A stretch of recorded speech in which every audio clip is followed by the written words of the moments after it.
Why your boss secretly wants you to live above your means. You've probably never heard anything like this ever before, but it's the real world, especially if you are a high-capacity individual. You have a lot of potential. People that have graduated from college, definitely listen carefully to this. Those that are trying to improve their financial situation, those that are driven, those that are motivated, you have to be very careful, because the people that you work for probably see the same potential, or maybe see more potential than you see in yourself, and they want to make sure and capture and keep that potential in their system, in their organization. Hi, I'm Phil Pustiofsky with freedommentor.com. I'm a full-time real estate investor, real estate mentor and coach to many of the most successful real estate investors all across North America. This YouTube channel is #1 for real estate investing, over 8 million views. I've got a couple of best-selling books. How to Be a Real Estate Investor is this one, and then Real Estate Investing Gone Bad.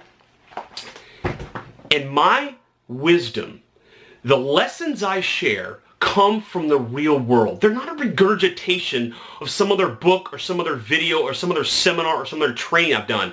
No, it comes from all the years in the thousands and thousands of deals I've done in just the real world, plus what my mentor shared with me. And this piece of wisdom is critical, especially if you're younger and you're first getting started. I want to impress upon you how important it is to not let this happen to you. What's this? All right, well, let's start with living above your means. I want to define that as this. This is how it usually works. When someone gets a new job or gets a promotion, or they graduated from college and they get their first real job, the first thing they think about doing is the following. Getting a house, right? And what comes with a house? A big fat mortgage.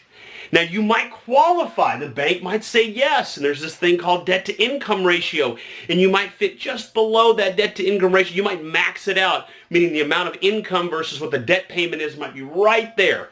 So you get your big mortgage. Oh, but you need something else with this brand new house or this nice house, right? Oh, yeah, you need a nice car. You don't need just that jalopy that you were driving in college. Now you need a nice car, right? So you justify not just a nice car, but you need a really nice car, BMW, because the job you're in, you need to be able to impress people to show that you really are doing what it is that you say you're doing. Maybe you're in sales, maybe you're in financial services. So now you've got a really fancy car, you got a nice big house. Oh, but there's more. The people you're hanging out with now at work, they've all got money. So now they're going to expensive dinners, and so that means you got not only dinners, but you got to wear nice clothes. Oh boy. And then you've got all kinds of other expenses that are, I don't know what that is. There we go. Okay. So you got all kinds of expenses, and they're all piling up because it's all part of this lifestyle you have built for yourself, because you want to look the part of being rich and successful and upwardly mobile. So you build all this, and what is propping all of this up? What's the fulcrum? What's keeping this thing from falling down? You know what it is? It's a J-O-B. What's J-O-B? Stands for just over broke. So what you've got going on is a little job that's paying you $50,000, $100,000, $150,000 a year, whatever the case may be, and that job is what's actually holding up this crazy lifestyle you built. Now, who may have been part of the process of encouraging you to have this lifestyle? This guy right here. Or maybe his boss's boss. I know quite a few auto dealership owners, investment banking partners, law firm partners. This is what they do with the new recruits. The bosses say, let's get them into the big fat payments as quickly as we can. Why? Because what this job does, since it's the fulcrum of keeping the rest of your life afloat, what it does, just like a dog owner has a leash, you get a leash around your neck. So that job is the leash around your neck. And you probably know what I'm saying right now if you're in this situation.